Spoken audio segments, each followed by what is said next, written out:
Welcome to Common Pitfalls. Today we're going to talk about negative attitudes. Now this seems very obvious. Of course, as an instructor you don't want to have a negative attitude.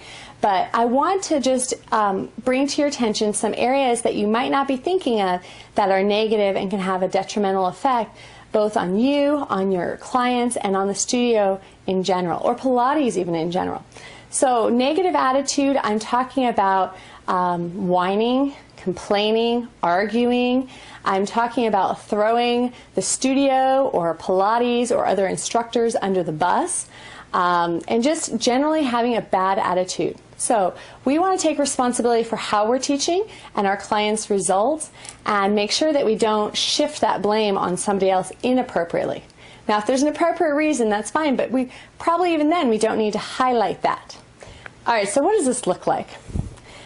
First off, a lot of times instructors will say things like, oh, well, you know, we don't have enough chairs here because our studio is kind of small, so we'll just do this on this instead. Well, that's a really negative thing, and the client's going to feel gypped because you didn't have more studio space or more chairs. So make sure that you spin it in a positive light. Oh, I'm really excited we're going to do this part on the mat today because this is going to help you find these nuances in a deeper way, and we can really focus on it. You know, there's always a positive slant to things, and you want to focus on the positive and highlight that to your client. If you don't teach an exercise right, maybe, and the client doesn't get it, you know, saying something like, oh yeah, well, this exercise is really risky, and this happens all the time. That doesn't make the exercise look good, it doesn't make Pilates look good, and it doesn't make the lesson plans look good.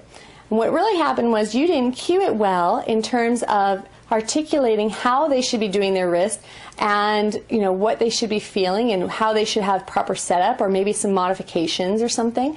And so you want to make sure that you take responsibility and don't throw something else under the bus. There's also a lot of whining and arguing that goes on, and it's not necessarily like a 3-year-old throwing a temper tantrum, but a lot of times it kind of gets like that. Somebody doesn't get on the equipment they want, and the instructor's like, kind of pouty. They stole it from me, and we'll get it next week, and weird little things that go on. So I want you to really check your heart, check your attitude. Is it all about you, or is it about the studio and the other instructors and the clients particularly? You want to have a team player attitude. And I'll tell you from an employer perspective, this is the quickest thing to ensure that you don't get hired at our studio, because I cannot stand negativity. I love people that will bring that positive energy and light and atmosphere to the studio, because it all feeds on each other. So if you've got a negative attitude, it's going to come back to bite you. So I want you to take stock now and try to change those habits for your own benefit.